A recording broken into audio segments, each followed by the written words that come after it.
subscribe to both our YouTube and Facebook pages at The One Mic Show, and then follow us on Instagram at One Mic Show. We are also taking live calls at 202-683-4570 and press *5 to speak, so save that number. Now, later tonight in the social hour, we'll go back to a discussion that we started last week regarding the cost of living protests in Kenya. Our guest, ALLAN KIGURU Kimani, is a diehard Kenya Kwanza believer, and he will be telling us why he thinks the government is taking the right direction against maandamano. Please start dropping your comments right now below on how you feel about that. Na bila kusahau, tapokea mziki toka DJ wetu machachari mleta habari DJ Omosh Fire, na tutadunda kule viwanjani na Mika Otis yake nambari 7 mgongoni akituletea habari za michezo. Na moja kwa moja toka Kilimanjaro Studios ni mimi mtangazaji na mwanahabari wako mpendwa Ali Badawi. Kwetu wananiita mteule na wengine mniite mjukuu wa Masai, because I'm Kenyan by blood, American by design, Masai by choice. Sichagui, sikagui na sibagui. Karibuni. Now, let's talk politics. Now, once again, this hour we'll be talking to the chair of MDKO, ALLAN KIGURU Kimani, regarding the tragedy of death while living abroad. We'll talk about how MDKO is helping Kenyans in Maryland prepare for such emergencies. And we'll also discuss if it's fair for recipients of death benefits to still take mchango money from the community. Want you to please drop a comment below and tell us how you feel about that. I'm your co-host and producer, Ali Badawi, and it's Friday, the 21st of July, and we're streaming live from Kilimanjaro Studios outside Washington, D.C. Please remember to subscribe to our One Mic Show YouTube channel and follow us on Instagram and Facebook at One Mic Show. On panel with me is Mr. One Mic Kamakawa. Sports anchor Mika Och might be joining us via Zoom.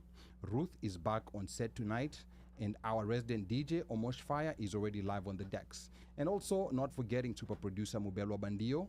And now, actually, before we get started right away, like I said earlier, Ruth is back in studio, and I want to welcome Ruth back. Ruth, karibu sana. Asante sana. Okay. Now, real quick, before we get on the conversation today, earlier today, you saw the former president. The former president,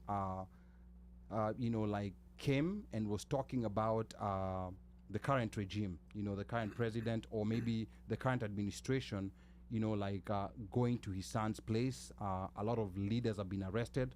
So the maandamano this week has taken a different turn. Just 1 minute before we get into today's conversation.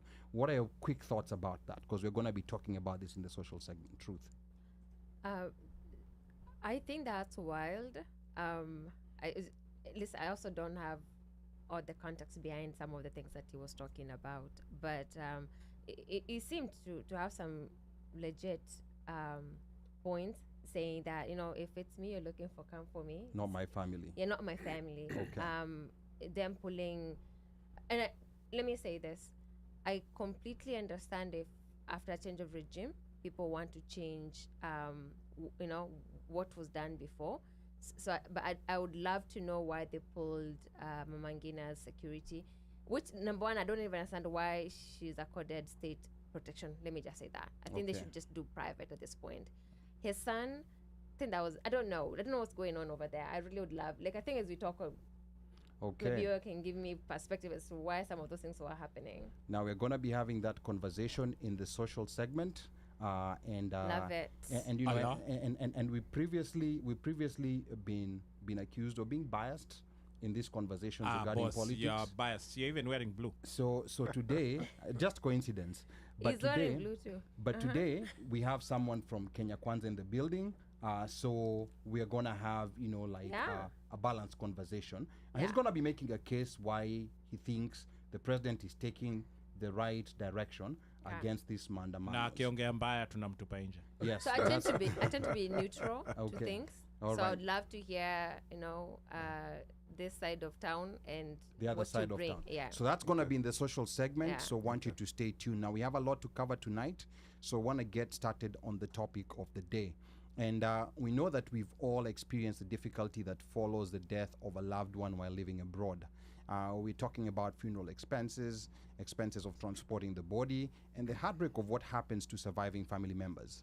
Our societies have mostly relied on fundraisers and donations to assist the affected families. And this has, however, not always been as effective. With a lot of Kenyan families having moved to the US, it has become common for people to get up to 5 funeral donation requests every month on their WhatsApp messages. Now, to help us better understand the depths of this issue and maybe how to solve it is ALLAN KIGURU KIMANI. Now, ALLAN is the chair of for Maryland Kenyans organization, also known as MDKO. MDKO is a non-profit that mobilizes funding for charitable work within the Kenyan community. Their main mission is to provide assistance to distressed Kenyans and eliminate the need for fundraisers amongst the Kenyan community. Alan, karibu sana to the One Mic Show. How are you feeling today? Asante sana. I'm feeling comfortable. Okay. You better. He introduced politics. Okay. And we'll go there, no problem. Yeah, like Soft I'm intro. here. So it was a soft intro. Yes. Yeah. But first, let me say thank you very much for giving us the opportunity. This is on behalf of MDKO. Mhm. It's not just me, we are a community. I have a whole team of 11 committee members that run the organization. Okay. And there was no better time. I'll say the One Mic Show. This was a good opportunity because we're in the middle of our annual registration. We Okay. typically have that in July. Okay. So we have 10 more days to the end of the month. So I it's think it's a certain window. It's like Yes. registering for Obamacare. Yes. There's a window to Or do health it. insurance. Okay. 31 days in July. That's it. Okay, the 31 days in Yes. July. Okay, so important. We're gonna get into details of that. But before we get to those to the meat and bones and MDKO and how it handles death emergencies, just briefly tell us who is ALLAN KIGURU KIMANI. In very briefly, you know, for those maybe who don't know you outside being the chair of Can I say? MDKO. Can I say? I'm not going to allow Mosh to say anything. Mosh, All right, so Mosh, pause. Let yes. Alan speak for himself first. just for disclosure, Yes. I knew Mosh before we both came to the US because we grew up in the same community. That's what I'm saying. I'm not going to allow him to introduce. Okay, so was that like in the 70s? And we went to the same primary school. I don't know. Oh, Pole. Okay. It's like Yeah. Okay, But, so mmetoka mbali. Yes. Okay. Just taki ya kueniana introduce. Okay, so oh, it's because he's gonna talk about Si niliona the alichoma. other. yeah. Yeah. Okay. Sikuchoma, you know. Go ahead. But anyway, in a nutshell, Mhm. my name's KIGURU KIMANI, ALLAN. I'm a Kenyan, electrical engineer by profession, Okay. community leader, and one that is passionate about bringing the community together. I believe when all is said about me, I've been very much in the forefront of trying to bring the Kenyan community in Maryland together for several years. I've been here in Maryland. I came to Baltimore in 1990, so I've been here for Wow, that's a long time. quite some time. Yeah, some people even in the studio might not have been born. There was a young man Yeah. here that I know probably wasn't born then. Okay. But in a nutshell, that's who I am. Someone that's very passionate about Kenya. Okay. That's why I think politics always plays a part when we have discussions with One Mike. He's always told me, he says that I've been fearful of coming here to talk about politics, but I'm very passionate. People know me in terms of making a decision, but I believe that what matters is that you stand for something. You don't have to be right. Okay. Just stand for something. But you have to stand Okay. for Yeah, something. stand for something. You can't Yeah. just be sitting on the fence. Nah, Okay. stand for something All right. and Good. support. Okay. Now that's where the politics conversation is going to come in the social segment. But right now, I want you to tell us maybe what inspired the formation of Maryland Kenyans organization. That's MDKO. And maybe you can also give us some details of what distinguishes it from mainstream insurance companies that are out there that offer death benefits and maybe other existing benevolent funds that are started by Kenyans. Alan. Okay, one, we started, the idea came about, we started having that conversation, I think it was in 2015. And this came about because of, you mentioned earlier that probably on a monthly basis, people get you get put in Yes. multiple groups for fundraisers for benevolence. Yes. Up to 5 or even more. And a group of us started having a conversation that we needed to better organize our community in terms of how we source for those funds when somebody has a bereavement. And I recall, I think it was in the year running up to the 2017 election, Njeru Githai was the current ambassador, and he had an event think it was in Damascus, and he challenged. The reason I say that is because you said, you know, how it compares to other insurances and other programs that are out there. And one that I know also services the communities, the Africa Welfare Association. Yes. And Moriah was challenged by Githai to come up with a model that will help, because we have a lot of Kenyans that are here not adequately, you know, documented, and therefore would not qualify for traditional insurance. Okay. And that's where the whole genesis started. So in 2019, when we began the MDKO, we had introduced Moriah to an event that we had recently. About 2 weeks ago, we had the Independence Day celebration. And that was our target date to begin an organization that would help in alleviating bereavement. So we sat down, a team of us, and I'd like to thank, I was not originally the chair. The original chair was Thomas Mwaura.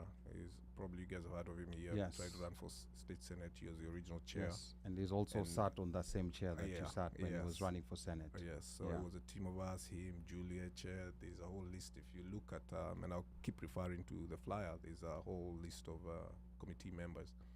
We sat together and said we have to come up with a model that would better suit what our community needs are. For instance, if you go for traditional insurance, you're required to have a monthly payment. It's a bill, you have a monthly payment. Okay. Number two, you have to have been adequately documented. So if people don't have the documents, then they cannot be covered. Okay.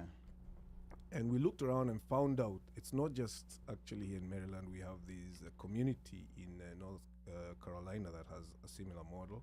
Okay. There are communities in Texas that had a similar model. So we didn't, you know, generate or reinvent the wheel. We got other communities that had started up something and came up with a model that fits what we have here in Maryland. Now that's very interesting. Before I bring in the rest of the panel, there's something that you mentioned there that actually arrested my attention, and it was the issue of documentation, which is something that maybe most of us have not quite thought about, because maybe we are properly documented.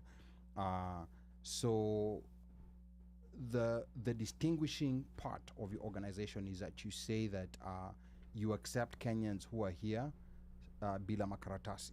You know, they can comfortably come and register there, and you will not ask for social security numbers or maybe those other details that a traditional insurance company might ask for.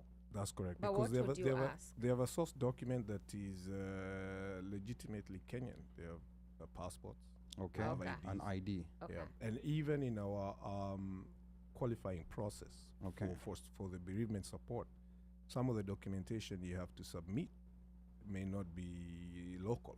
Okay. Like for instance, we require burial permits that are not issued here. Here you have, working burial death certificate. Okay. But in Kenya, they issue burial permits, and it's one of the requirements we have to have before we release any benevolence assistance to any bereaved member. And then also here, Slay Odwar was asking one of the people who are tuned in here, is this just for Maryland? Or is this, but you also mentioned North Carolina, Texas. North Carolina, what we did was look at the model. I said in North Carolina, they have a similar organization to ours. And we looked at their model, looked at the ones in Texas to develop what we have here in Maryland. But Maryland Kenyan organization is particularly for people in Maryland. Okay. And the reason is, one, we not only wanted just to be able to source the funds and give the bereavement support, but there's that social and what you call the fellowship that comes in play when somebody is grieving. Okay. And for you to reach that person, they have to be within an area where you can reach them. If we're talking about someone that's in California, even though we have now members that were previously in Maryland, some have gone back to Kenya and retained their membership, others are in other states, and we support them. Okay. But the original idea was to make sure that we are bringing the community here together. But if someone from another state, maybe a neighboring state, Delaware, or maybe even a far state, still wishes to join despite not being in Maryland, will the system allow them to do that, or you discourage that for now? I discourage what's interesting is the system allows, because you have to. It's really, it's a portal. You go in. It's self. How do I put it? It's self declaring. It's self. Okay. We have a Self-reporting. Yeah, self-reporting. Yeah. Self-reporting, self-declaring portal. Yeah. So you put in your information. You claim this is who you are. You're a resident of Maryland, and you pay the registration fee. Then we have to do a review to ascertain that that's correct. So the reason I say I discourage is because we don't allow non-Maryland residents. And Okay. we have instances where that's happening. Even now during the registration process, we have about, I think, 48 people that have joined so far. Mm-hmm. And some may or may not have been approved. We're still going through the review process. So there are some that will be, Denied. Okay. just by virtue of that. All right. Now I want to bring in the rest of the panel, and I'm going to start with you, Ruth. And I want to put also the panel on the spot here a little bit, because we've had organizations that do this, that give Kenyans some kind of insurance in case of death or in case of tragedy. What are some of the pain points that you guys have had on the grapevine regarding existing Kenyan organizations that do this? And this question is not only limited to the studio. This question goes to everyone who's tuned in. Please drop a comment and let us know some issues you've had or maybe have experienced with existing groups, in as far as these organizations that assist Kenyans during bereavement, during death, and during tragedy. Ruth. Thank you. First of all, before I come to you, I want to say hello, Pablo. You've been missed out here. Okay. Hiya. Anyway. Inbox stories coming live on air. Anyway, so full disclosure, I do belong to one of them groups. Okay. But I wanted to ask, why do you limit it to Maryland? That's just like the first one. Okay, one for management and operational purposes. Like I said, we intended, if you look at our panel, the committee, we have also a member of the clergy on the committee. And the original idea was that we would also reach out to you in your time of grief, not just for the monetary part, but also for that spiritual support. And you can only do that if you're within reach. So that was one of the things that drove us to keep it within that. And also it will be better managed. Okay. Because we have a responsibility to the members to make sure that, the claims that are coming through or those that we are granting are actually legitimate. And for you to verify that, it can be difficult if, you're open to everyone in the world. I think the other question I have is, a while ago, several years ago, I think we've, at least people came here early in the 90s, early 2000s. We've seen how we've had to really support people who come here, either they pass on or their families pass on, and they really don't have anything to fall back on. But I think over time, there's been education either from work or from community, wherever. People are getting insurance, people are getting, like your product. But then they're still relying on the community for extra support, which is genuinely not needed, considering the what they have. And I'm not saying everybody is there. I'm just saying quite a number of people have moved from that, so 100% relying on the community, and now they do rely on these other products that we have. This is really not on you, but I want to know your motivation to start this, but also how do you mitigate that? And just to add on to what Ruth has said, a better direct language would be double dipping. Basically, you've gotten a death benefit. Like your funeral is fully covered, but you're still accepting money from mchango. And this, or maybe is there people in your group who you've seen saying, when these WhatsApp groups are being created, they're like, no, this has already been fully covered. Please don't raise this money because we have the full money. That's kind of like, I think, what Ruth might be trying to ask. Yes, but also, if I can make clearer, if somebody, I normally say, because we are such a giving community, if somebody wants to give towards something, that's fine. But the soliciting part, the more like, somebody, we have this going on. What's up? To change. That is, I'm like, if you already are covered, why are you doing this? I was actually, and the reason I was smiling is because it's been a major issue even for us Yeah. in MDKO. One, we, in some cases, don't have a personal relationship with every member, right? Because we are about 680 of us, so you may not have, and you don't know the intentions. Two, all of us have different, other than our community. I look as MDK as a billboard where, one of the members of the community has an instance and we bring it together, we broadcast it, and the community comes together in their support. But this individual has a group of friends that are not within that community. He may, have, maybe he resides like Omoshi. I was giving you an example. Sometimes he goes to work in Texas. So he has an entire following maybe in Texas, right? That may not be part of us and may want to do something in his support. So there are those instances. But there is also, and this has been reported even within our membership, that some people will even delay, because we have a reporting process. Like I said, it's all a self-reporting process. Yeah. Even when you have the bereavement, you either call and we'll assist you go through the process of reporting, or you do it yourself on the portal. So some people may intentionally delay. That has been mentioned, that some people may intentionally delay and begin, parallel, probably fundraiser, and that lies into what you're talking about, probably the double dipping. There's that, but we do not have control because it's about disclosure. It's about disclosure for us.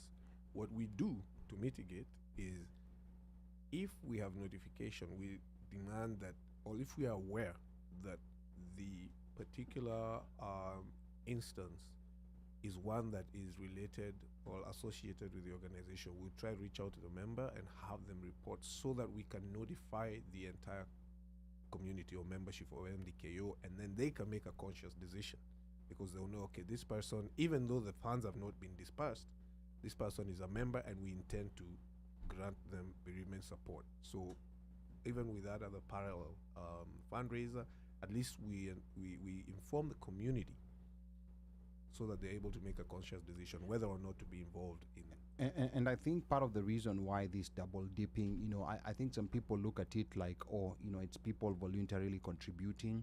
But I think what the people who've double dipped, or the people who feel it's okay to double dip, don't understand, or maybe not looking at the bigger picture. Remember earlier on I said that for me personally, I get a minimum of 5-6 requests a month. I don't know about the rest who have a lot of money, but 5-6 requests a month, those are difficult to fulfill. Even if you're doing just $100 or maybe $50 here and there, they're difficult to fulfill. So you have to choose which ones you're gonna contribute to and which ones you won't. So when you double dip, you're taking away from the community. You're taking away from other people who are actually in need, because everyone who's receiving these requests, I believe most people do get a lot of these requests. So you have to be selective on which ones you do. Otherwise, you're gonna be spending, like almost $1,000 every month just on contributions. And of course, we know, people are living on tight budgets, inflation and everything. So it's difficult. So I think that's just one part that I wanted to bring there. I'm gonna come to Uno, and I think you wanna read a quick comment here that's coming from Pablo. Yes. I'll read Slay's and then Pablo's. Slay says, some of these organizations tend to be tribal. A good friend of mine told me to join one for my peoples. Then Pablo says, I think it's hard, true by the way, I think it's hard to regulate double dipping. I think that should be a moral obligation of the person being covered, to let the groups that they may be in, they have other means of support. But that too, not many would want to point that out because they would want to get more money, so to speak. I think people should come forward also to say if the deceased may have had life insurance or something like that. Washika says, I think it's a matter of integrity. Our Rambe spirit is an honorable way of life, but it's being abused. It's been 100% agree with you, Washake. It's been abused for quite a I was long going to add something, if I time. may. Yes. Sure. With that, and that's why I'm saying it's about disclosure, because the individual circumstance is unknown. There could be instances like for us, the amount we grant is 10,000 for dependents. It could be an instance where maybe there was an illness, there's an exorbitant bill that maybe exceeds that amount. So there are some unique cases. Yes. But disclosure is very important. Going back to what you were saying, that it's good for us to have that moral obligation that if really there's no need, and there are some people who have done that. They have said, really, I don't have a need. What I'm being given is more than adequate. Okay. And so, those ones save the situation. But we have others that, probably abuse the system. Okay, that's good. So I'm gonna come to Uno, and then we're gonna go to Omosh. And there was an issue of pain points that I think got lost a bit in the conversation. What are some pain points that you've had people talking about? I mean, there's of course this issue of double dipping that we've talked about. What are other pain points that people have with other existing organizations or other insurance people have to benefit them during death? I think let me address this one, because I think that is what I'm more familiar with, and even the discussions within. And you guys have brought it up, and I think he has addressed it. And funny enough, you bringing up the double dipping part, because some guys, in our small kamkunjis, there has been an issue raised where some people are members of MDKO, but then they have they have this, so they start a WhatsApp group. Okay. Right? So that the dilemma is, okay, if you're getting, even if you're not really fully getting, let's say, whatever the amount is that would sustain or would support, then why would you start this? I think that is actually something that somebody had raised and said, they're going to talk to ALLAN to see if it can be put in the group. But again, it's really hard to regulate that, because it's self, and you want somebody to be honest and come and say, all tunataka ni kuzika, or to safirisha and kuzika, and that's it. So I think that, for me, I think is what has been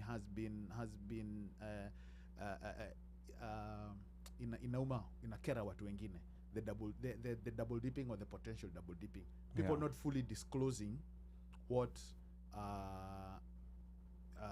that, not fully disclosing that, like what he said, they delay, and then when time is already up, guys have already mchango. Another issue, and maybe this may not be part of MDKO, is, or it probably might be, and maybe ALLAN can address, is the starting of something where the person who has passed on, amepumzika, is probably, let's say a grandfather or a great grandfather, someone mzee sana. That has also become an issue, because you're being asked and you're like, okay, what assistance do you need? What assistance do you really need? Is it a medical bill? You find out that there's no medical bill, right? So this person, maybe you can say natural causes. And I think that has also been one of those things that maybe can be addressed, not necessarily by MDKO, but that becomes now a larger issue that needs to be discussed. Again, I think it still boils down to you yourself, personally. Why would you do this, or why would you be willing to exhaust the community when probably all you need is maybe 500,000 to cater for everything, rather than kusumbua or to whatever the community. But okay, sawa. Like very interesting points coming from Uno Mike. Also wanna go to Omosh. Omosh, you come from a community that has some of the most expensive funerals. Let's just call a spade a spade. You must be a Kenya Kwanza member. Well, like I'm just I'm just trying to understand, like when it comes to assistance, and your community comes in a very big way, not only for members of your community, but even members of other communities, like they always come in a very big way during funerals.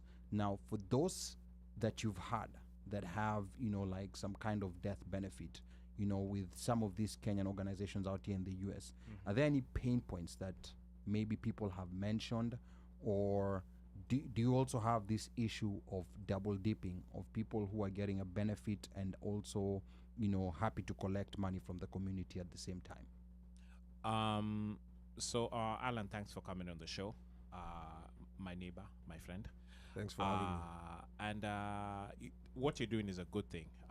And I must give you guys kudos for the event. Was it 2 weeks ago?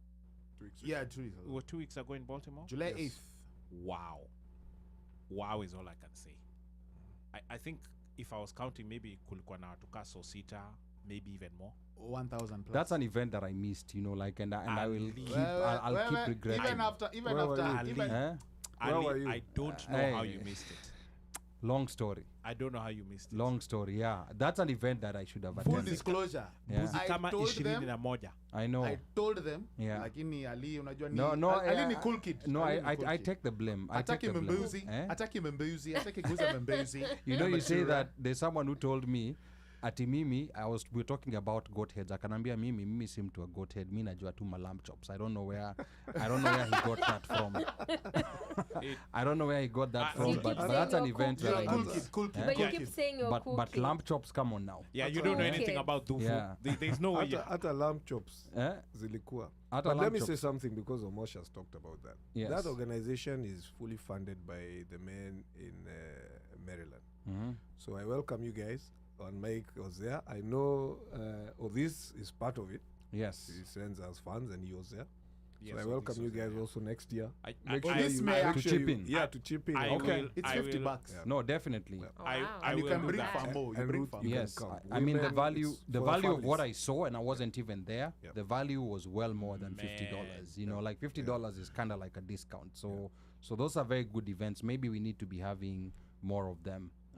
You know, like during the year. Sorry, Omosh, we hijacked your No. conversation. It's okay, and Yeah. and this is something that we needed to talk about, and I'm glad we were able to throw it in just hata kama ni kupitia, but it is something that I think we need a larger space and or time just to concentrate on that and that event and the things it does and how it impacts the community and all of that. And it's something that's been going on for what, over 10 years, right? Yeah. Actually started, like I said, I came in 90. That's a whole story because the genesis of that is Another story. It was begun by Dr. Karangu, who's now passed, and that was the mzee that actually got me my admission here to college. Is that Okay. Jesse's dad? Is that Yeah, Jesse's Jesse's dad? Okay. dad. Jesse's That's correct. granddad. Jesse's Okay. granddad. Granddad. Okay. Jesse's granddad. granddad. Wow. Grandfather, yes. Then me and Jesse's dad took it over in, I think, about 92. Okay. And we ran it for several Wait. years. And it just grew. Okay. And it just Wait, grew. talk about the 90s. It's Yes, I huge. know, That I know. that it is Wow. huge. If you had seen the people, it was if you guys were here for Smithsonian and Yeah. remember the, Folklife Festival, the amount yeah. of people who you are seeing, Yeah. same thing. Okay. Kenyans. I actually met And- some friends who are not Kenyans, and they told me that they were going for the event. Man, let and me- it was 80% kids. And has nothing to do with, this is something else, nothing to do with, community segregation. It's all Kenyans. Okay. It's a community. Okay. Yeah. Families, all Kenyan families, if we can in Maryland. I have a Get question. together. How and come this is the first time I heard about? Because you were not, you skipped the shows. No. And even here, Ali was Oh. not present. Yes, you skipped the shows. Kubali tu hiyo No, hapo. I knew about the event, don't get me wrong. The Okay. marketing this year was top tier. Oh, this year, so previous years. Yeah. Ah, okay. I always talk about it. I have never Prior, heard about prior to the pandemic. prior even to the pandemic, Yeah. I would always say, hey guys, Yeah, man, he would. I would. He would. I always make a Okay. point of mentioning and Yeah. talking about it, and even encouraging guys to join. Because I think an event is going to be successful if you get an invite, if you forwarded the invite from different people you're sure they don't even belong to the same social circles. That's when you know something this is gonna be big. Because when I did event planning, Right. I knew once nimetuma messages out, when they start coming back to me, Allan ananitumia, Omosh ananitumia, and I send this one out, right? So I think this is what happened, because I got one from the faith community, I got one from watu wa Dundan, like it was just from So wait. different people. So you got one from the Dunda community, Yeah, well, I'm calling and it then that. and then The faith The community. faith community. Back to back. And Eh, I nature know, and people who just like are not part Are not of affiliated. anything. Yeah. Yeah. Okay. So then I knew this. I was like, this was top tier marketing. Okay, So, okay. but yeah, back to back to the conversation. But that was a very Ule good. pale That was a kwa very segue. good segue. Yeah. I'm helping you guys over Yeah. here. I'm helping you guys. Yeah. That was idea. Okay, so back to this thing of double dipping and the whole chamas, I guess is what we want to call them, or bereavement organizations or benevolence, whatever you want to call them. In fact, you talked about my community. most people actually belong to more, I'd say 2 or even 3 of those groups. And just like you said, because you know the whole funeral thing normally comes with a lot of expense. Now, let's say unfortunately somebody actually has been hospitalized prior to, and Yeah. then they pass. So you have to sort out the bill, Yes. and then now you have to sort out sasa mambo ya matanga. And then for us guys, matanga huwa ni siku kaa tatu hivi, you're feeding people, sijui nini, you have to, then depends on you know, DJ, it's everything. I'm telling you, it's a whole Msosi, it's a A celebration whole, of life. it's a whole thing. Ng'ombe tent, mzima. viti. Ng'ombe waga kitu unaweza pata kama, you know, and people Standard. bring ng'ombe, so it depends. Sasa now if I'm an in-law, me I'm bringing a bull, you know, and so on and so forth, and those are not counted as part of these things, but hizo ndio zitachinjwa, zitaanza zitabaki, pengine familia inaweza uza, or those are then even in turn now used to go for anaka ceremony. So inategemea, you know. But again, back to this whole thing of double dipping. So people will double dip. And with a lot of the organizations that I've belonged to or have seen or been a part of, what happens is that as long as you can be vetted, verified, and this death can be, what is it? It can be Verified. It can be verified, right? Yeah. That it's actually happened. And like Alan said, you know, there are certain documents that people need to produce. So you have to produce, like, if the person was originally on your form, you know, that you had filled in and said this is a family member and they pass away. So then, you know, you submit your stuff, and then in that submission, then of course you have to show the relation between you and this particular person. That's one. You also have to show that this person has actually passed away, which you could do a couple of different ways. Either you get the burial permit, or you'd also get the ile cheti ya kuingishwa kwa mortuary. Kuna hiyo pia, you know. So then, and then there's also the thing of verifying the relationship, other than, let's say, me giving a my birth certificate, maybe comparison with that person, because I've said this person is a brother, a sister, or they are, you know, my spouse or my child, you know. So kuna verification pia waga zinafanywa kutoka wase wa community. Okay. People who know the families, you know, like let's say sasa now Alan knows where I come from, so somebody can go to Alan and say, by the way, Omosha alisema akona kifo na ile kifo amesema ni huyu mtu, unajua huyu mtu ni familia? Mazakuna, Omosha has never had that type of person, but it could be a step, you know. Okay. So some of them even have stipulations where the membership is only direct, biological, no steps, because steps can go into a whole other, that's a whole other situation. Okay. So if you're claiming, you claim within your tree, Okay. immediate. And then Okay. if the others want to claim, they can join, and even them they claim within their tree. So everybody, quote unquote, would be covered. So they I mean, it can get very, very, very complex. But at the end of the day, there's also ways that once what they do is that once you have derived or you have benefited, then you're obligated to at least stay in for a year, so Okay.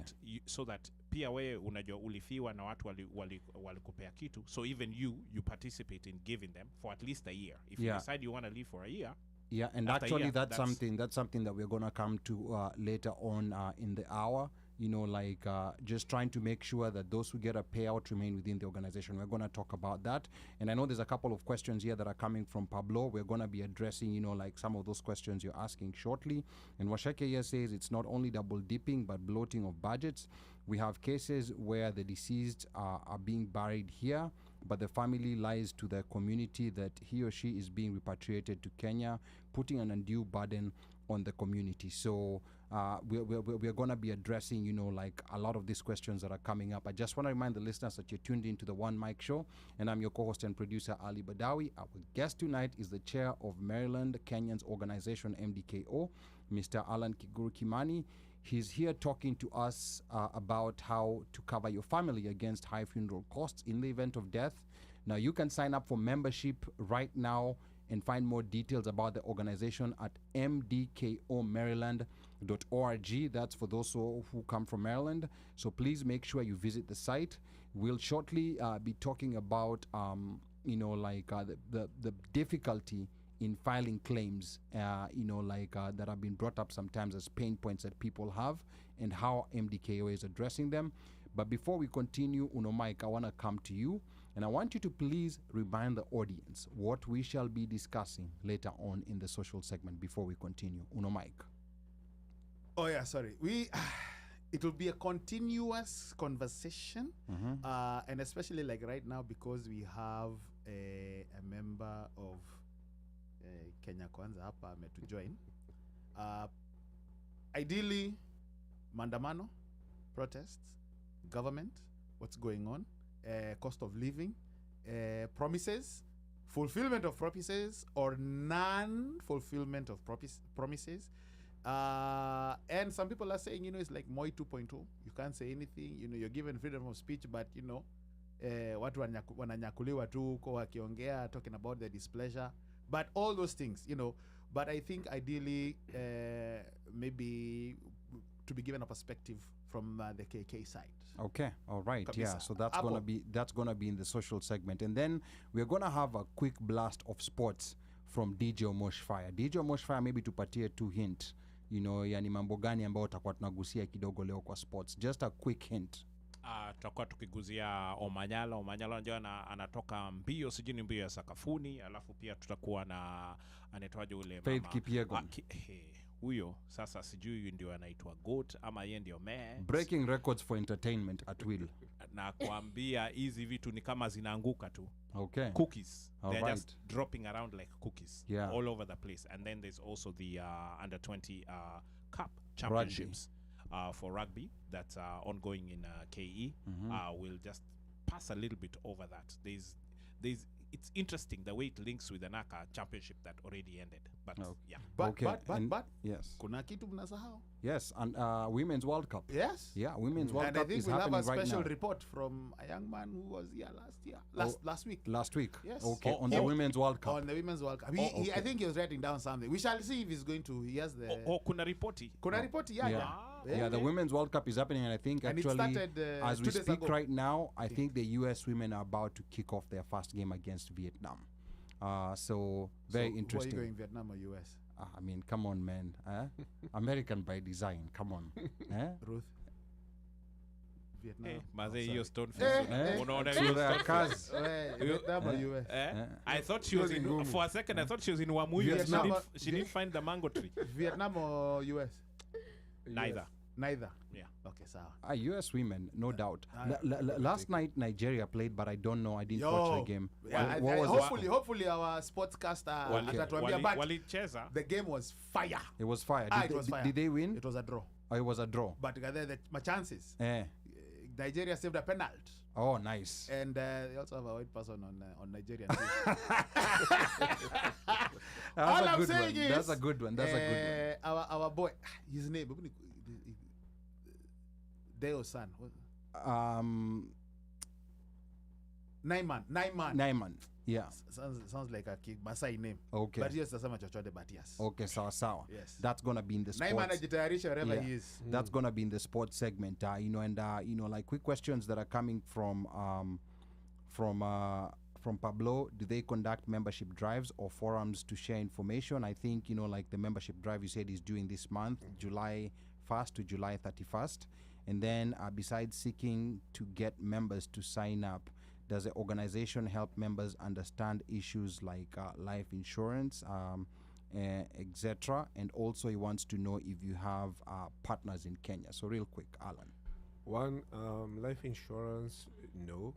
We're basically a benevolence organization, but we'll be growing into other things that pertain to the community. With regard to partnerships in Kenya, in terms of running the organization, no, but we liaise, because of the nature of what we provide, we liaise with various funeral homes in Kenya, particularly KU. We have worked with them quite a bit to support people that have deaths in the family, organize for the funerals. That we do, and we provide a lot of support, logistical support where we can. Okay. And earlier you talked about, like the people who are eligible to join, and I know you said, one of the eligibility requirements is you have to be, like a Maryland resident, and you model this from organizations in other states like North Carolina maybe and Texas. So I think it will be important for us also to ask people where to tell people, like what organizations they can join. We can try to find that out a bit later. But primarily, we want to know how much does it cost, how much are your payouts, most important, your maximum payouts, and who qualifies as a beneficiary. Let me repeat that. Yeah. How much does it cost? Is it a subscription? How much are the payouts? And most important, who qualifies as a beneficiary? Like if I'm living with, if let's say me and Ruth tumeamua tutaishi pamoja, like can I just can she claim me or can I claim her as a beneficiary? Well, Pablo. No, it was just an example. A straight face. it Until was Mubela was like, I was turned like, back. No, it was just an example. Mpaka Mubelo has come back. I was looking. Mubela was like, what's That going was on? a deliberate question to see if people were paying attention. Boss, We we are are. very awake. We are very awake. And I think you all passed. Mubela said no. You got the attention. Tuko chonjo. Tuko maido. Yeah, so Pablo, it was just an example. But let's go back to you, Alan. He's my lawyer. Yes, costs. Yeah, sure he is. Costs, payouts, and who's a beneficiary. We'll begin with cost. Currently, and I've shared a flyer, and you guys have shared it online. Currently, the registration fee is $350 to register as a new member, and those funds go into the revolving kitty, which I'll talk about later. For existing members, we pay an annual renewal of $50. From there, the payout or the bereavement grant that we offer for dependents is $10,000, and for members is $25,000. The reason for the disparity is one, we initially were looking at focusing on us who are in the community here. Like if somebody passes away here, the cost of repatriating that person is quite hefty. So we looked at the average cost of getting someone from here to Kenya buried and came up with that number. So the payout for a member who passes on here is $25,000. The payout for dependents is $10,000. Okay. The contributions from the community or the members is $17 Per $17 per month or per incident. per incident. Yeah. Okay. If nothing is reported in a month, there's nothing to pay out. Oh, that's interesting. So there's the initial membership, which you said is $350, Yes. and then there's the annual membership, Yes. which is $50, Yes. and then there's the incident occurrence Yes. fee, which Per is incident. Yeah. Per $17 incident. for For dependents. for Yeah, if dependents. somebody reports and the dependent, I'm going to talk about that because Yeah. that's who qualifies per dependent. If it's a member who has passed on, then that's $47. Okay. So that we are clear with that. And that members only pay out that what we call a recoup is what we use as a definition for that is towards it's for instance, that's why I said look at MDKO as a billboard. Like we are community, something has happened, we have a bereavement occurrence, Ruth has one, and we are announcing to the community, and they're coming together, which is what we typically do, Yeah. to provide assistance in that particular loss. So we come together, we know the need is this amount of money, we are this many in the community, and this is how much we're going to give to achieve that.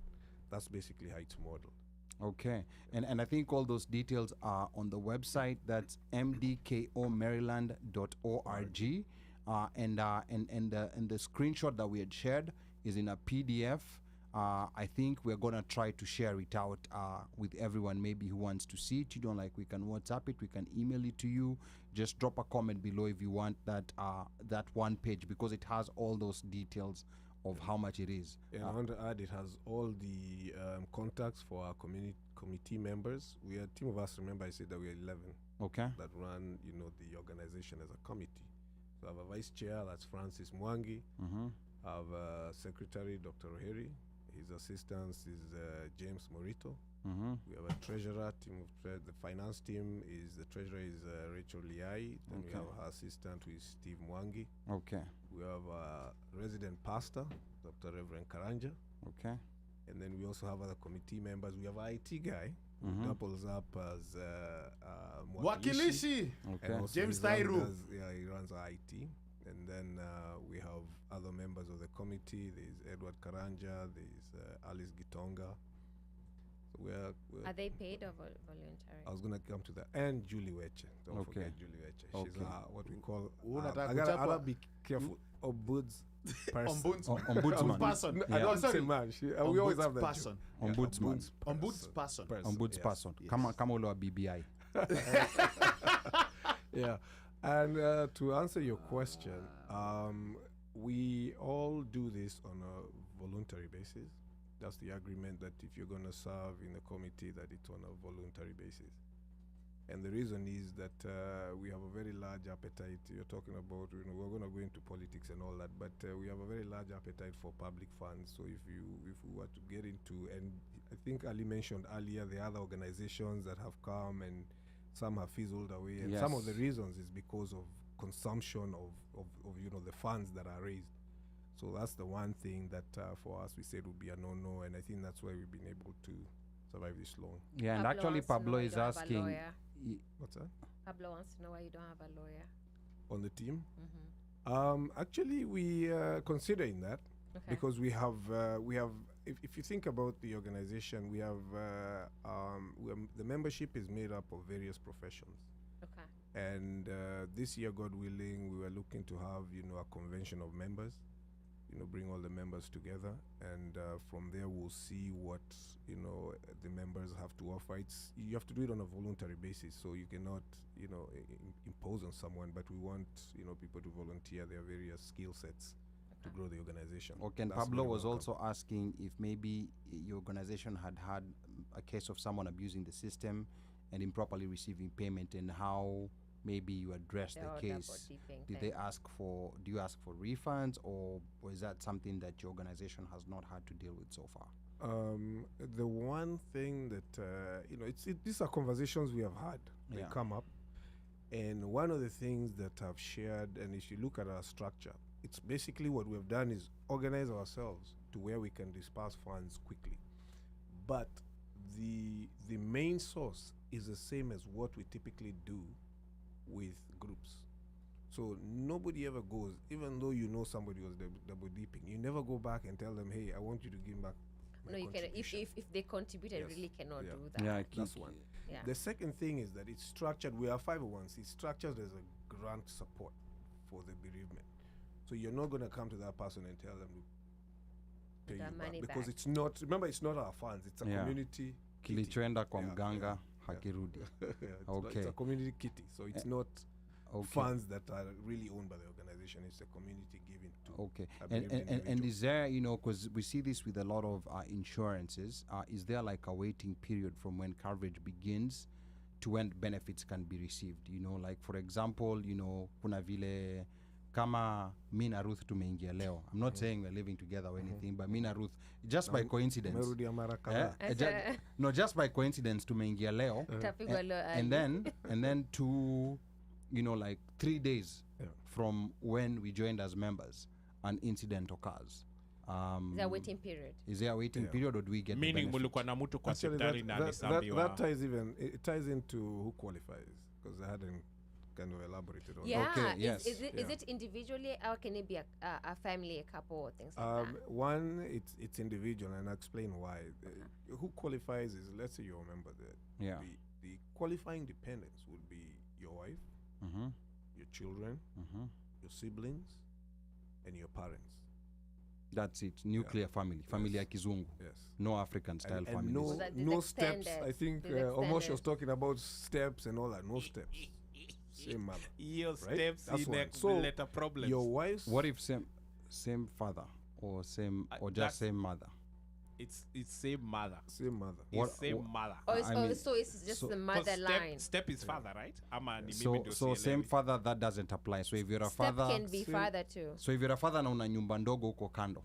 It's same mother, meaning same mother. Umetoka Actually, we've tupamoja. had an incident where one gentleman Different had fathers. put, his two wives, and that's again per Maryland law. Are you allowed to have two wives? No, I'm not even saying two wives. I'm saying, like Oh, you're a you father. follow the law. But I'm saying you're a registered father. here, so I- you have I- to abide by. No, we're not talking about polygamy. We're talking about someone who has another child out of wedlock. Yeah, Okay. that's what I Our mean. father was a if, child out if of you have wedlock. that's your child. Yes, the father That's can your cover child. his So child. same father. That's your child. The father can cover So the s- child that Typically, where it becomes very dicey is with siblings. If it's your children, they're your children. Okay. Right? Yeah. But with siblings, you cannot have your stepbrothers. Okay. dependent. Yeah, that's where typically that issue is very thorny, because some people want to they say, oh, we were many, my father had we were multiple raised in the wives. We were same raised house. together. Yes. That we are not having. Our grandfathers played together. Yes. Yeah, Okay. Yeah. Yeah. that one is. Kwanza- Oh my kwanza goodness. kina uno wako I also wengi. wanted to emphasize, Yeah. because you said you and Ruth, Muko that, wengi. I mentioned your your parents. So Yeah. what does that do? She's covered as your dependent, but her siblings, her parents are not. Are not covered. So I would So have to that's take where- my yeah. own. So she'd have to Yes. take her own Yes. membership. Yes. Ah, Yes. okay. Okay. And Well, that would that's be that's critical. that line. Remember what I was telling you about the lines? I think we might need a family tree diagram to explain these. No, to no, some no. It's, No, I people. think it's simple. very clear. It's, It it's is very very it's very clear. simple. Ali wewe ndio ujengea kwa box za hizi machama. Sisi tuko hapo ndani Within ndani ndani. What We Omosh know. is trying to say, ideally, fanyani DNA kwanza, alafu ndio. No. It's not even a matter of Fanyani DNA. DNA. It's not a matter of DNA. We And, don't and go there. But you have to But remember. I don't want to also lose another one. You Yes. asked the grace period. Yes. So that's another one. It takes 90 days from when you register for you to be fully vetted for support. And we've had instances where people join and something happens before that time period, and we have to, Politely normally, tell them. Yes. Okay. And that's never an easy No. task, but Yeah. that's what it is. Because again, you're protecting. Remember, you talked about even this the double dipping conversation comes because there are people within the community that feel they should not be placed in that position. Yeah. So you're also protecting your members from being placed in a position where somebody exploits that vehicle. Okay. And then there's something that I want to add, which people from my community never bring up, like when it comes to these organizations, for example. I think, and not necessarily on MDKO or anyone, but I think a lot of these organizations ignore the fact that Kenya is 25% Muslim. And I feel like no one has ever, even tried to contact us to try to find out, yes, we act with speed. Yeah. We act with Same day. speed, same day or the day after. Ali, it's Nyinyi- it's nyinyi ni Usain Ali, Bolt. it's the same hour. Wewe Yes. wacha kutu enjoy. It's the same hour. No, we act with speed, but I think, in as far as, maybe, and I know, MDKO is restricted to death benefits and not necessarily assistance that comes, to the family after the death. But I think, even with, I'll confess, why, for me personally, I have not, joined any of this organization.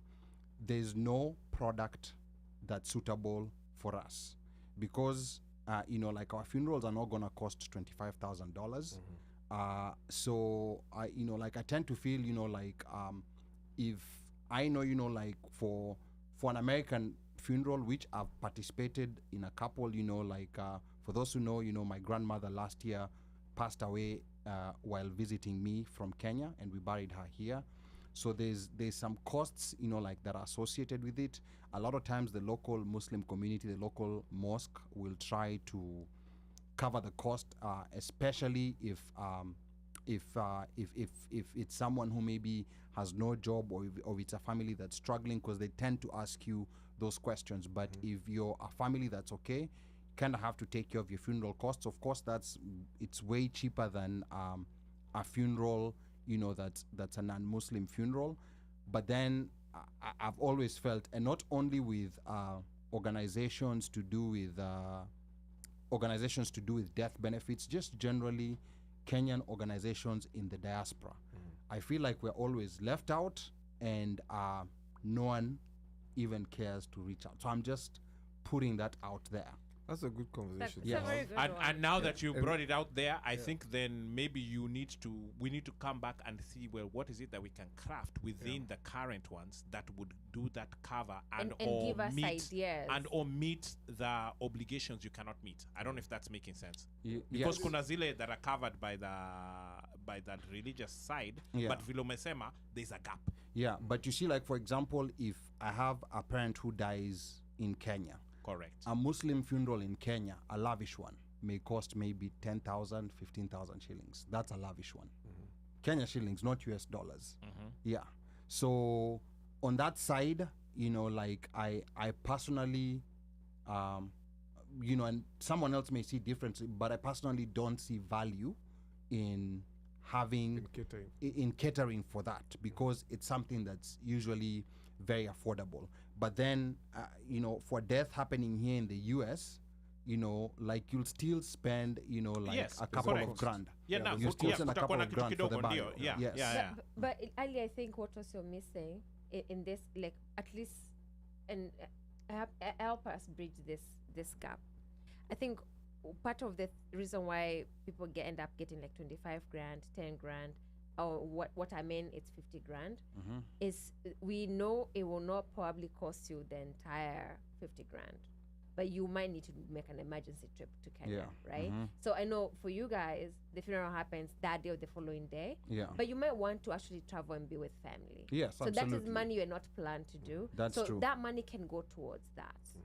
That's true. You And- know, I think yeah. that is some of the things that it ends up costing this much. It doesn't have to be really 100% the cost of the funeral, but the cost of facilitating the funeral. Yeah, and that's true. That's something that I'd not even quite thought about. There's another controversial aspect that happens here within the US, which some Muslims agree with, some Muslims don't, whereby there's some Muslim organizations that are telling you to buy, you know, like a burial plot in advance. But the question comes, you know, and especially sisi wa Islamu, you don't know where you're gonna die. Correct. You know, Yeah. just the same way, you know, like That doesn't make sense. my though. grandmother, 90 years old, lived Kenya all her life, you know, traveled to America a couple of times. She comes and she dies here. Yeah. You know, there's no question, you know, we're burying her here. You know, like there's no Yeah. question, you know, like nothing else. With my grandmother, we actually buried her. She died at before 6 in the morning. We buried her the same day. You know, It was. yes, it was the same day.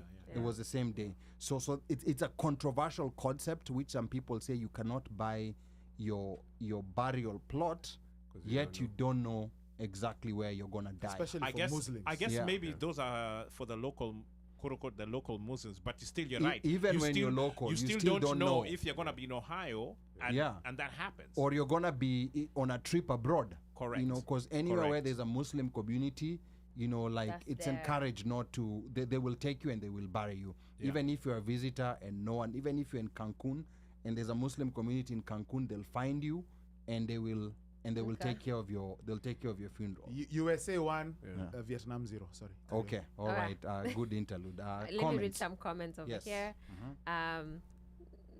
Some very interesting one. Pablo asked about a polygamous family. I think that was answered. Yeah. It's illegal Slay. in Maryland. Slay says, please, where can I sign up to be a Muslim? I think Ali, you have a job over there. Okay, inbox. Okay. Inbox. Pablo says, Slide Ali into the Badawi, Yeah. there goes an opportunity for you and some of your community members to set up a similar product that, you know, that can work for you.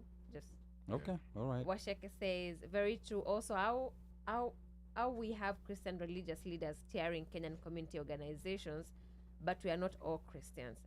That was to your point that you feel like Muslims are not included. So real in quick, this you know, I'll talk about the average Muslim. I mean, for me, I'm very interactive with all Kenyans, but I'll talk about the average Muslim, and I'm just gonna be honest because I think people sometimes don't hear this. A lot of times, people see an organization, you know, like there's clergy, nini.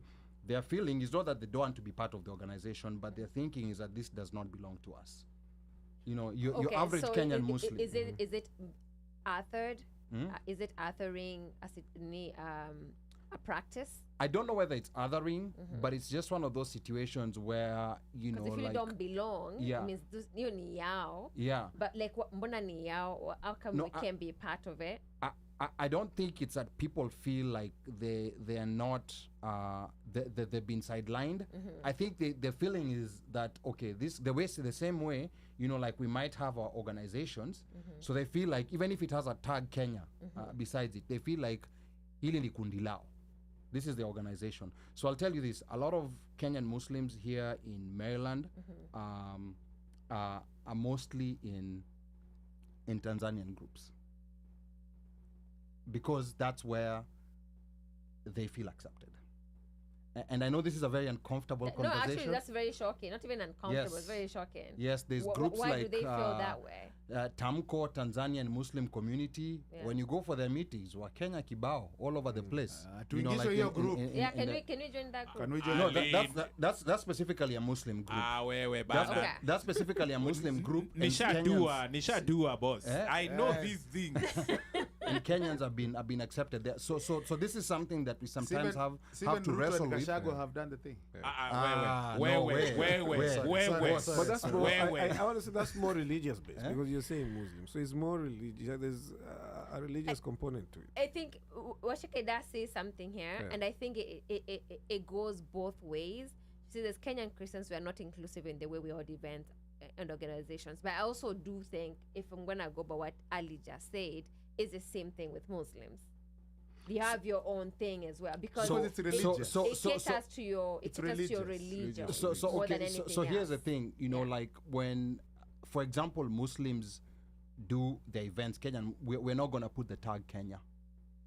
We're gonna say this is a Muslim event and it's a Muslim event. Okay. But the thing with some of these events with tag Kenya, there's, you know, like religion sometimes less in it. And I'm not saying it's a bad thing, but I'm just saying people don't know. But a lot of times Muislamu ataangalia hii hapa na ataona, okay, I know imekuwa tagged Kenya, but this is not our event, or this is not our organization. And now I'm just telling you how the average Kenyan Muslim is gonna think Oh, yeah. living So out let here me- in the let US. But me now ask you. here, before Okay. maybe now it's food for thought for Yeah. MDKU to try and see, like Omosh said, like, okay, inclusivity then, or as Ruth was saying, you may not. I mean, if it's the same day, that's one thing. But if, let's say, for example, it happens in Kenya, and then you have to travel, that could also be something that can assist. So But- it's but I not even guess- it's not even about token inclusivity. It's about create a product. Ask us, you know, like, what is it that you go through? Try to design a product that that we can look at and say, okay, you know, So- like maybe this might fit us. But then when we look at the product that's there, you know, currently it's not. I think It's there's not designed one. for us. I think the those- one you know I mean what can I- what I fit you. find- The one I mean can fit you. Huh? What The I one I find- mean you can fit you. We can talk about that one. Okay. Yeah. Well, I would have wanted to hear that. But I it's not just in Maryland. Yeah. So that I need to make that very clear. What happens and what I'm identifying with regard to the Muslim community particularly is that because of the speed within which they bury, your response also has to be equally high. Your response time has to be Fast. Has to be very equally fast. fast. Or much. Yeah. And a lot of times what happens with most of this, whether it's an insurance, whether it's a welfare, like Africa Welfare Association, is that they have to do, there's a verification process, Yeah. which delays everything, and they don't have the luxury of that. So we have to look, as we're talking, I was thinking of a model where you have to have previously, identified the individuals. What Ali has mentioned is that it's more critical here because those who die here have a cost that is way higher than what someone that in Kenya. Because Yeah. you said in Kenya it's almost It's almost It's- negligible. it's Yeah, negligible, yeah. insignificant. Mhm. And I think even when joining something like MDKO, it's really a personal decision because even when that happens, Ruth gave an example where she said that the funds that are advanced to you could be used for other things that could be related. You may decide that you would like to go and just your grieving process involves going home to be with family, and that comes with a cost. But with regard to the individuals who are here and how they can be covered, I think we have to look for a model where, you know, you're pre-identified. We know Ali. If something was to happen, like all of us know, if something was to happen, then there's no question. That would be, it's a known fact, and you have to have the arrangements that you have to move with speed to facilitate the burial, knowing that that is what is required of the community, and you put together a special vehicle that caters for that. That's what I think. Yeah, needs to happen. and real quick, you know, I want to respond to a comment here, you know, just so that people can understand. Yep. Because, you know, like, you know, Islam is still very mysterious also to a lot of Kenyans. So Esther Mulusa says burying people on the same day is a practice that makes sense in the hot desert where Islam originated, where bodies decompose quickly. So, you know, I wish to tell Esther, even when we look at the general area of where Islam originated, you know, people just look at what's called Saudi Arabia. But when we look at the whole region, we have regions that have snow in Iran, you know, like, which is part of that whole area, where that part of Persia, where Islam started and where it went, you know. So burying fast is never about the weather. Is never about the heat. You know, there's more details that I can get into this, because we have details about it. You know, like if you just, you know, like maybe just even want to Google and see the reasons, it has nothing to do with that. It has something to do with humility and the fact that after you're dead, you know, this body, you know, it's a wrap. gone. It's a wrap. Like Toro You know, it's a wrap. Yeah, you know, and there's a lot of other issues associated with keeping, you know, like a body for a long time, whether in a hot or cold region. So that's a discussion for and for it's another more, day. I think it's more in line with maintaining traditions. I think we're the ones who have veered away from the way people buried traditionally. I think if some of us go back culturally, you find that we had similar processes. Kikuyu mnatupa hapo kwa forest. but Na inaisha. Yeah. We went away Wanakuliwa na from that mahyena, and whatever. came up And with you see, elaborate that was processes. And you see, here's the interesting thing: a lot of African cultures and the speed at which they buried is in line with a lot of you know, like Islamic customs and how we bury. So that's just a conversation for another day. But I think, you know, like not all of them. Yeah. Not all of, there are people who take the time to celebrate. My friend, Umesema, you said cultures. Yeah. You see, things have evolved. yeah, Okay. It's become a whole ceremony and a whole whatever. that's Yeah. new. That's And- fairly recent. and COVID has kind of dialed it back some, I but then know, a lot. people have now picked back up again. Because during COVID, Yeah. this process was easy. Ati nani amekufa? Boss, even if you give so moja, even 20 bob, you have done good. Because there's going to be 20 people. You're not feeding the whole village and the everybody. next village and the one after. Those are part of the growing pains that we have. Because it's a 3-day process. If you're going to bury, say, hypothetically on Sunday, Yeah. you start feeding them from Thursday until Monday morning when they leave, because the last people leave breakfast. So you're feeding them from Thursday evening, Friday, Saturday, Sunday. Alafu wana exit.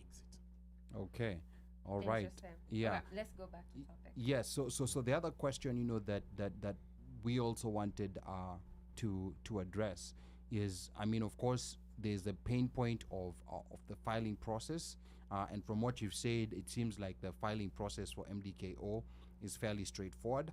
And of course, those who want to see the details, you can always go to the website mdkomaryland.org. Now, there's the issue of what's called, years back, I was in the insurance industry. There's an issue, there's something called contingent, which I don't know if it's applicable. A contingent policy is a policy that, like, for example, a while back, Uber drivers used to have a policy. It's changed now. They used to have a policy where the Uber would cover you in case of an accident during an Uber trip if your traditional insurance, your regular insurance, has said no. So you have to prove that your insurance said no for this one to kick in. So does this one have any contingency?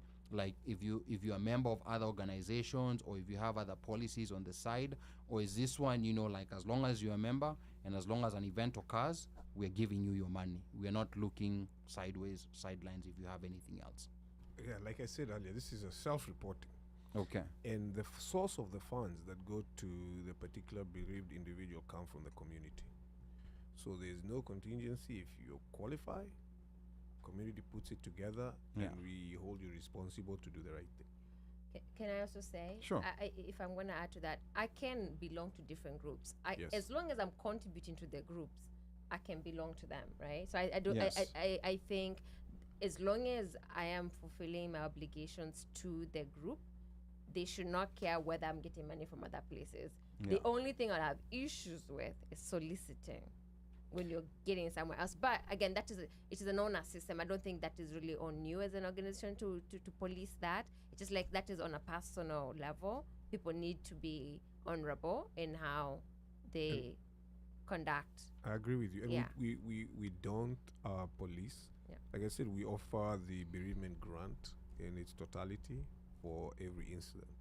And we leave it up to the bereaved member to manage those funds towards that particular burial. Okay. Whether it's, their transport, whether Yeah. they have to cater for some bills, whether it's paying for the hospital bills or for the funeral, that part of the management of the funds is on them. It's We on don't them. police that. Okay. Let me say, even speaking as a member, brief, if a death happens, something happens, yes, we do get a text, and the text shows such and such, whatever. So you have got 14 days to remit, to recoup the 17. And I personally just think it works as it should. Back to the kitty, and if you're not delayed, and maybe you could address, let's say for example, because after a while, we get 7 days before you get a notification. By the way, you haven't recouped, and then on the day of, if you don't, of course there's a fee. I think it's 17, right? It's $20 for a fee if you don't recoup by the deadline. So what happens after, if let's say for example you don't put back, or if you're not able to recoup or put back what you're required? I don't know if that was where you're headed with or you had a question similar to that, but Okay, the at least contingency was to make sure that people are not, in other or benefiting from the same, bereavement from different sources, and that we said we don't police that. So people could be members of actually 3, maybe. Yeah, And I'm also saying that some are members of multiple. Yeah. We don't police that. What we do is, as like Ruth said, if you meeting the requirements of the organization and you qualify, we disperse the support. But to one Mike's question regarding those who end up, probably not, and the word recoup is this. Remember, I mentioned the registration numbers, the annual renewal. That goes into a revolving kitty. So, for instance, we may have probably 400, maybe 500K in terms of the revolving kitty. And that is what is used to disperse To pay out. the support grant immediately, because we also try to be as responsive as possible. We might not meet the Muslim requirement, but we try to be as fast as possible, right? Yeah.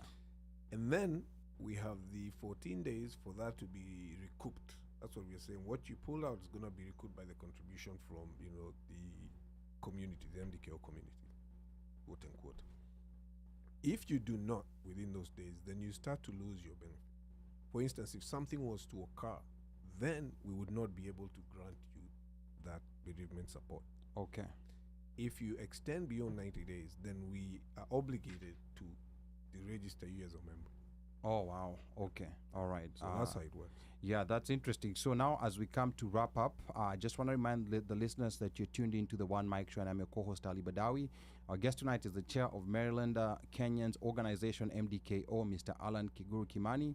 He's here talking to us about how to cover your family against high funeral costs in the event of death. Now, you can sign for membership and find more details about the organizations at mdkomaryland.org. So make sure you visit the site. That's mdkomaryland.org. And some of the questions that we wanted to ask, have already been answered. For example, we wanted to ask if it's fair for members that have received death benefits to double dip and also get mchango money. I think that we've exhausted.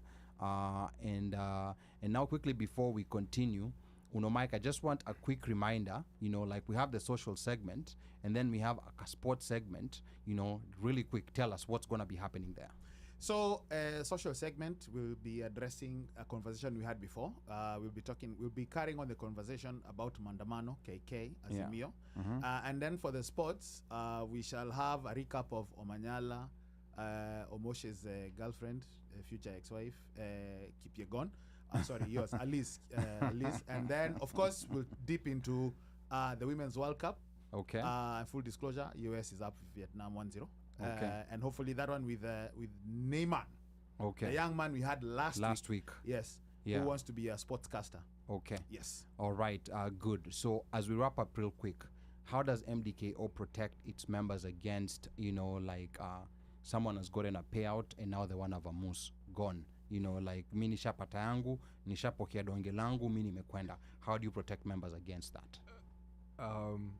One, let me just say before I forget that all your listeners and those who are online, if you want to contact, we have a list of numbers there. You can contact any of the officials. I wanted to put that in.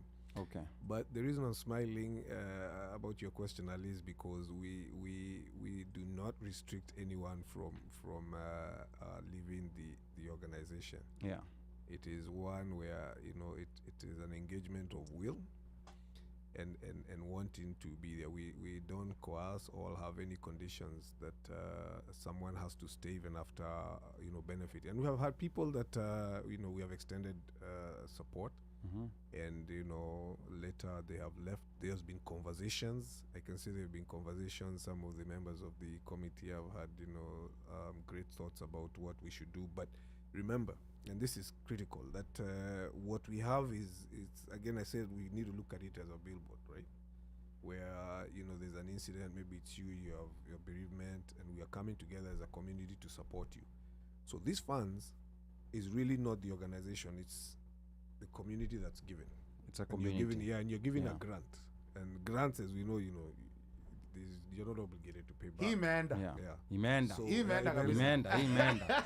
Yeah. Yeah. So there are those who will come in, but the deterrent is, you have the waiting period 90 days. So some of those things, planning death can be very difficult. You Yes. can try to come in. Some have actually registered, something happens, but it happens before they qualify. So Okay. it's, there's some deterrents or mechanisms to deter that, but we don't explicitly go and demand that people have to stay after being supported. And is there any other tragedies that you cover besides death? Currently, no, because again, we are mainly a benevolent fund. We are not an insurance. Insurances are the Yeah. ones who work on that. And that would Tuseme take- alia ameshindwa kulipa rent, nakuja pale mazee. those- Eh. hizo mashida hatuwezi maliza. Hizo Yeah. mashida hatuwezi maliza. That will have everybody flock into that. Hizo Yeah. mashida hatuwezi maliza. That's with everybody. Ah, And- okay. and we are very creative. We are very creative, not just as I think human beings Human are just nature. Yeah. we're creative. Okay. So if you open that avenue, you would not be able, especially on a volunteer basis, you would not even be able to manage it. Okay, Ruth, I think there was also a question you wanted to ask before we wrap up, or umepokea kila No, kitu. I think most of the questions I had were answered. I think this is the only thing. So, what the benefit I get from, and I'm not comparing or anything. I joined this when I was not a Maryland resident. I am also not a Maryland resident yet, so I don't think I qualify. Come on, you've been here for so long. I'm actually not. Okay. But So the 15 years you've been here are what? Massachusetts Oh. and other states. What tags do you have on your car now?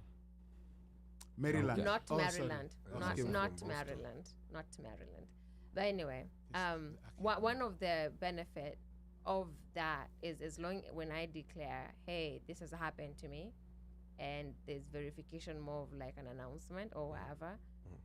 My first payout, like the first benefit of payout is I think up to $2,000 for flight if I want to go. Okay.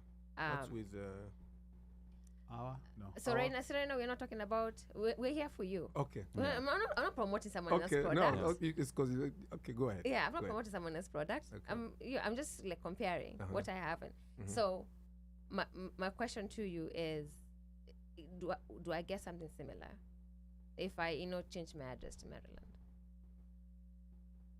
Similar to, I think the Before the- you do all the verification and then money just starts coming wherever, it's just like, listen, this is the information, this is what I'm doing, I have to leave. As you figure out how you're going to give me the rest of the money, I need to go. And I was not planning on that emergency. and we have the verification. Yeah. We have the documents. Well, not all of them.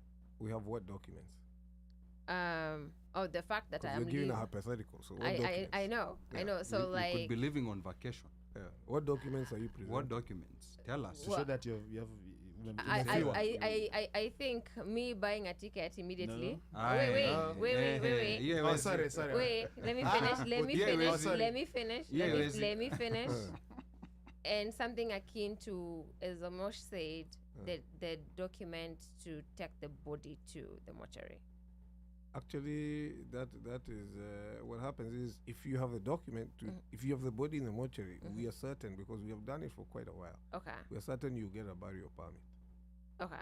Yeah, and But- that means we can disperse the funds immediately.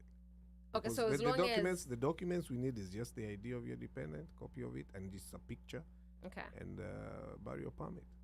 But do you pay for the services or do you give The money to the the person. money? You we up give- at we give the 25K. funds. You give the Okay. funds. We give Okay, the that's funds. a good Okay. thing to Yeah. say. That's a Okay, good thing. good. So you give the funds. Yes. So like, Okay. this is the money, you go do whatever you Yeah. need to do with that. Okay. Plan Okay. Okay. your- Okay. He's been saying that. Yeah. Because we don't want to police. It would be again too much on our part to police the whole process. Okay. We take the fact that you're a member and a committed member, that you're responsible enough to make sure, because it's your family member. Yeah. You want to do the best for them, and Yeah. you're grieving. So ours is to eliminate that monetary burden on you Okay. while you deal with the rest With of the the grief. grieving. Okay. Okay. Yeah. Last question. I just remember this. The biggest thing I've found talking to people about this type of product is people are so not open to talk about death, whether it's their death or family member's death. And I know even saying that myself is jarring, but like, it's a sure thing. Something is going to happen either to me or to someone else or whatever at some point. It's an assured thing. So how do you overcome that conversation? Actually, that has been a challenge. There are some people who, were reluctant or even declined to register because the whole idea of Feel like you're listing, planning for someone's you're death. listing your family members. It's like you you're know. jinxing yourself. But Yeah. one of the things we encourage people is that, like Omosh said here, he talked about 3 days, a feast. It's basically a feast fest. But think about the traditional way we used to, or we still do some of these fundraisers when somebody has a bereavement. People are coming to your house every night, planning. They're planning. The fundraiser is going to be in 2 weeks. You don't know what you will raise. You have a cost in terms of time, entertaining people. That whole process is also, and you're grieving. Yeah. You're grieving. Mandazi, sabusa na chai. You're lacking sleep. There's a whole process to it, where now this comes in and structures that whole process, where all you need is the necessary documentation. We disperse the support to you, and you plan as a family what needs to happen Okay. in terms of burying your loved one. Those are the things that you're alleviating. That's Yeah. I think that added a burden on people in terms of, you're grieving and you have to deal with all these uncertainties for And another host 14 people at days. the same time. That's why si tunazika the same day or the day Mnataka- after. Yeah. Two The other questions. days mjipange. from comment, and then we can wrap. Okay. So Pablo wants to know, do they have residency period requirements, or can one just move from Kenya, land in Maryland, become a member? And then Paul wants to know, how is this organization making money from this? Help in planning for death is important, but how do they? They're not trying to profit, actually. it's a Yeah, non-profit. It's a non-profit, yeah. But yeah, residency requirement. Maryland is a year. So no. Also, you Maryland's a year. follow Maryland's residency requirements. Okay. So nikitoka Kenya leo, say Huwezi ingia kesho. ama leo niseme, you know what, I'm really done with claiming my state of residency, and I decided It's a year. to move here. But you said But typically undocumented people also. Yeah, that's I was Yeah. going to That's come the to other that. thing, yeah. Typically, what happens is that we've had those are areas where there's also challenges that we have to revise, our processes in terms of the admissions. Okay. We know some that are here. You will know because they either have an out-of-state license, Or you've their seen them at contacts are Swahili out of state. Village. Yeah, that type of thing. But Yeah. that's one of the areas where, and actually this weekend we're going to have a meeting. We have to figure out how to revise that whole process of qualifying members, because the review or scrutiny process needs to be a bit refined in terms of meeting, because we say we follow Maryland law, but meeting now that Maryland law. Okay. All right. Asante sana, Bwana Allan. With that said, I think we're going to say this is it for this interview session. Want to thank you, Allan, for your time and insights today. This was a very important conversation that was overdue. Now, Allan will still be here for the social segment to tell us why the Kenya Kwanza government is on the right track on dealing with maandamano. For those who don't know, besides Allan being the chair for MDKO, he's also a diehard Kenya Kwanza supporter and a firm believer in President William Ruto's policies and his promises. So want you to stay tuned for that. But before we get to the social segment, I think, Uno, there was an interlude that we're going to have. I don't know whether the young man is ready, or I don't know whether we should wait for him. We'll take that interlude. Yeah. And not more than 5 minutes, because if not, we will keep it moving. Okay. We'll just start briefly, 10 minutes, just discuss sports or whatever, and then we jump onto the social segment. Okay. Because of time constraints. All right. Yeah, Na mimi ni mtangazaji wenu Ali Badawi aka Mjukuu wa Masai. You're still tuned in to the One Mic Show. I think, I don't know whether, do we move straight to the social hour? Do we go to music? What's happening? I need a disclosure session. Yeah? Disclosure. Yeah. Very important. Eh? Let's take maybe a 2-3 minute break, and then we'll be right back. Yes. Because we have to. Yeah, I think he was getting himself ready. Yes. Yes. So want you to stay tuned. The young man is getting ready. Yes. He's gonna be here in the studio. We're gonna be talking sports. A lot of things have been happening. Kenyans have been breaking all records. Ferdinando Manyala, has been winning. Faith Kipyegon, breaking all records at will. There's been under 20 rugby in Kenya. The Women's World Cup is happening right now. I think the U.S. is leading Vietnam a goal to nil. I don't know if there's another goal that and has I think been Alex scored. Morgan just missed a penalty, but yeah, okay. we shall carry on. All right, Ruth. As we sign off, slay, watcha, don't even. Don't do what? Whatever you're starting, there's nothing. I mean, We'll take a break. On We'll to take a you. break. Omosh. On to you, Omosh. Twende kazi, baba.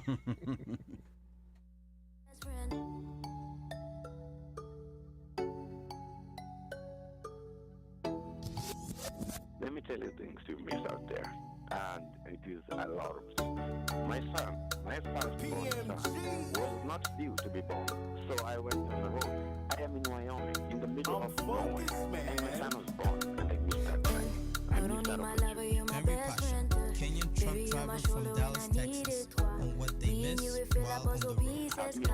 No matter the timing or the distance, not only my lover, you're my best friend. Baby, you're my shoulder when I need it. Me and you, we feel like puzzle pieces. No matter the timing or the distance, we sababu tosha ya kukupenda wewe, ndo maana na kuangazia, 'cause I want the world to see your light. Oh, moyo wa upoza na hisia zanipanda wewe, everywhere you're taking over, kweli kaka umenogewa. Oh, you're my reason. Oh my baby, Window Saba, oh Window Saba, you're my reason.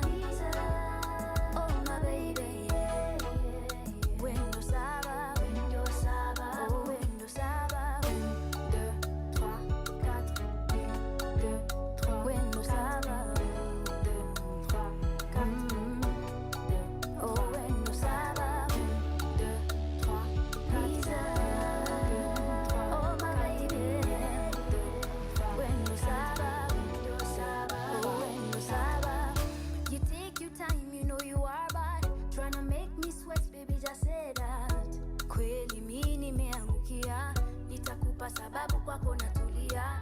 The way you love me and you mean it, it's how you show up when I need it. The only one that got me thinking, there's no me, baby, if I ain't got you. Uwe sababu tosha ya kukupenda wewe. Ndio maana nakuangazia, 'cause I wonder what you see your life. Moyo wa ukoza na hisia Nadia. kupanda wewe. Unajua fly boy, unajona finest. Unachocho Simba kumbe Lioness, Mrs. Zuzu. Nadia ni toughest, hutanicheza cheza kama kina Zaitun. Kutwa kujimwaya, mwanaume gani huyu hana haya. Daily analamba lips, anadondosa kisha anaomba lift. Natamani ningejua kuota nicheza ningekuwa, nimebaki solo nisingeumia, kini nimejifunza sana kushua. Sikutaki taki, wende mintabaki, wendo kasi kasi, Nadia zetu ni wapi basi. Shout out to Vince on the beat, by the way.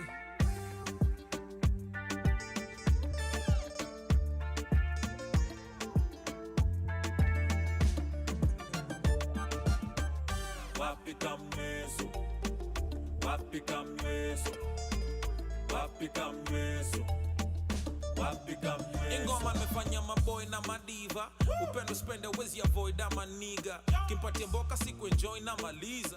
Mazeni omolo jona mjoy wa Hadija. Na mina need to prove no point for the media. Go ahead and light a joint for this feature. Riders kutafuta coins ni mamita. Na bank tinka si wa boy ni Anita. Kanaro wamenibandika jina Sonko. Kogalo masivili gimi ndio na control. Odi dance itambu history ya zonto. Na tambla itashikwa aje bila uponko. Na kila nkichunisha debe wana turn face.